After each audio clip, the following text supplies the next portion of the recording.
નમસ્કાર, આપ સૌનું સ્વાગત છે। આજે આપણે એક એવા વિષયમાં ઊંડા ઉતરવાના છીએ જે આપણને વિચારવા મજબૂર કરી દેશે। આ વિશ્લેષણ શેખ સજ્જાદ નોમાનીના પ્રવચન પર આધારિત છે, જેમાં સમયના અંત વિશેની ઇસ્લામિક ભવિષ્યવાણીઓ અને આજના સમયમાં એનો શું અર્થ થાય છે એની વાત છે। તો ચાલો આ સફર શરૂ કરીએ। આજના આ વિશ્લેષણમાં આપણે શું જોવાના છીએ એની એક ઝલક આપી દઉં। પહેલાં તો આપણે એવા સંકેતો વિશે વાત કરીશું જે ખાસ આપણા સમય સાથે જોડાયેલા છે। પછી જોઈશું કે ચારિત્ર્યનું પતન કેવી રીતે થાય છે, અને પછી જે સૌથી મોટી કસોટી આવશે દજ્જાલ એ શું છે।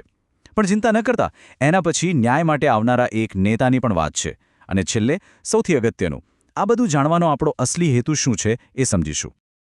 તો ચાલો આપણા પહેલા વિભાગથી જ શરૂ કરીએ, આપણા સમય માટેના સંકેતો।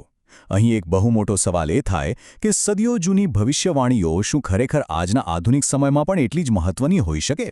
ચાલો શોધીએ। ઘણા લોકોના મનમાં આ સવાલ આવતો જ હોય છે કે ભાઈ, દુનિયાના અંત વિશે શા માટે શીખવું? શું આ બધી વાતો ડર નથી ફેલાવતી?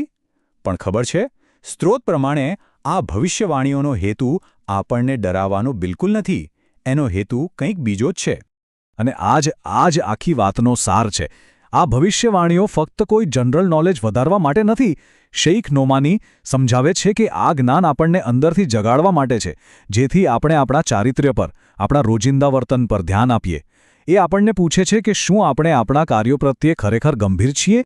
હવે આપણે બીજા વિભાગ તરફ જઈએ છીએ, ચારિત્ર્યનો ક્ષય। અને આ બહુ રસપ્રદ વાત છે। ભવિષ્યવાણીઓ કોઈ મોટી કુદરતી આફતોથી શરૂ નથી થતી, પણ સમાજમાં આવતા નાના સૂક્ષ્મ નૈતિક ફેરફારોથી શરૂ થાય છે। જાણે કે ભવિષ્યની મોટી કસોટીઓ માટે જમીન તૈયાર થઈ રહી હોય। આ વાત સમજવી ખૂબ જ જરૂરી છે હો। શરૂઆતના સંકેતો કોઈ ભૂકંપ કે પૂર નથી, પણ એ આપણા સંબંધોમાં અને આપણા સમાજમાં જોવા મળે છે। જેમ કે લોકો એકબીજા સાથે કેવો વ્યવહાર કરે છે, સાચા ખોટાની સમજ કેવી રીતે ધીમે ધીમે બદલાઈ રહી છે। આ બધું બહુ જ ધીમે થાય છે। આ સ્લાઇડ પર આપેલા સંકેતો જુઓ, કેટલા ચોક્કસ છે। કહેવાયું છે કે અયોગ્ય લોકોને મોટી જવાબદારીઓ મળશે, પારિવારિક સંબંધોમાં તિરાડ પડશે, પિતા કરતાં મિત્રો વધુ નજીક લાગશે, નેતાઓ એવા હશે જે લોકોનું ભલું નહીં વિચારે, અને લોકોનો આદર એમની યોગ્યતાને કારણે નહીં પણ એમના ડરને કારણે થશે। આ બધા સંકેતો સમાજના નૈતિક પતન તરફ સીધો ઇશારો કરે છે। અને જ્યારે સમાજનું ચારિત્ર્ય આટલું નીચે જશે, ત્યારે ઇતિહાસની સૌથી મોટી કસોટી આવશે। હવે આપણે ત્રીજા વિભાગમાં એ દજ્જાલ વિશે વાત કરીશું, જેને ઇતિહાસનો સૌથી મોટો છળ કરનાર માનવામાં આવે છે। આ ભવિષ્યવાણી બતાવે છે કે આ કસોટી કેટલી ગંભીર હશે। જરા વિચારો, એવું કહેવાય છે કે માનવ ઇતિહાસની શરૂઆતથી લઈને એના અંત સુધી દજ્જાલની કસોટીથી મોટી કોઈ જ કસોટી નહીં હોય। આ ખરેખર બહુ મોટી વાત છે। તો આ દજ્જાલ છે કોણ? એને ઇતિહાસનો સૌથી મોટો છેતરપિંડી કરનાર કયો છે? એની તાકાત કોઈ હથિયારમાં નથી, પણ લોકોના મનમાં ભ્રમ પેદા કરવાની છે। એ સાચાને ખોટું અને ખોટાને સાચું બતાવશે, અને લોકોને ફક્ત ભૌતિક સુખો પાછળ દોડાવશે। ભવિષ્યવાણીમાં એમ પણ કહેવાયું છે કે દજ્જાલની એક આંખ હશે। પ્રવચન મુજબ આ કોઈ શારીરિક વર્ણન નથી, પણ એક રૂપક છે। એનો અર્થ એ છે કે તે એવી દુનિયા બનાવશે જ્યાં લોકો ફક્ત એક જ દૃષ્ટિકોણથી જોશે: પૈસા, પદ અને તાત્કાલિક સુખ। જીવનના ઊંડા સત્યો અને આધ્યાત્મિકતા માટે એ દુનિયા જાણે કે અંધ હશે, જાણે આપણે બીજી આંખથી જોવાની ક્ષમતા જ ગુમાવી દીધી હોય। અને આ જ એની સૌથી મોટી ચાલ હશે। જે ભૌતિક સુખો અને આરામ છે એને એ સ્વર્ગ કહીને બતાવશે, પણ હકીકતમાં એ આધ્યાત્મિક વિનાશનો રસ્તો હશે।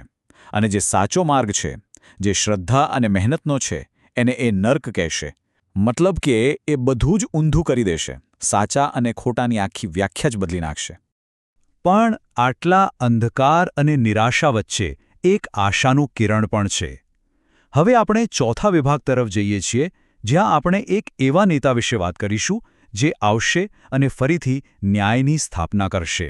ભવિષ્યવાણીઓ સ્પષ્ટપણે કહે છે કે જ્યારે દુનિયામાં અત્યાચાર અને અન્યાય એની ચરમસીમા પર પહોંચી જશે, ત્યારે એક એવા નેતા આવશે જે ન્યાયને પાછો લાવશે, જાણે કે એ અન્યાયનો સીધો જવાબ હોય। આ નેતાને ઇમામ મહદી તરીકે ઓળખવામાં આવે છે।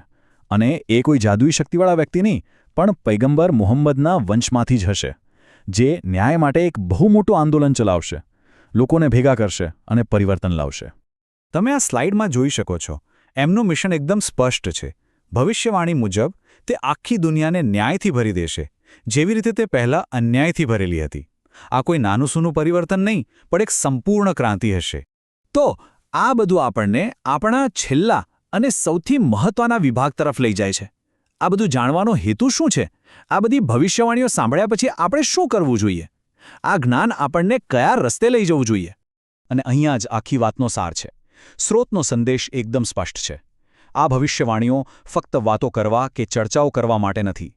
એ તો આપણને આપણા જીવનમાં બદલાવ લાવવા, આપણા ચારિત્ર્યને સુધારવા અને ગમે તેવી મુશ્કેલીમાં પણ અડગ રહેવા માટે પ્રેરણા આપે છે.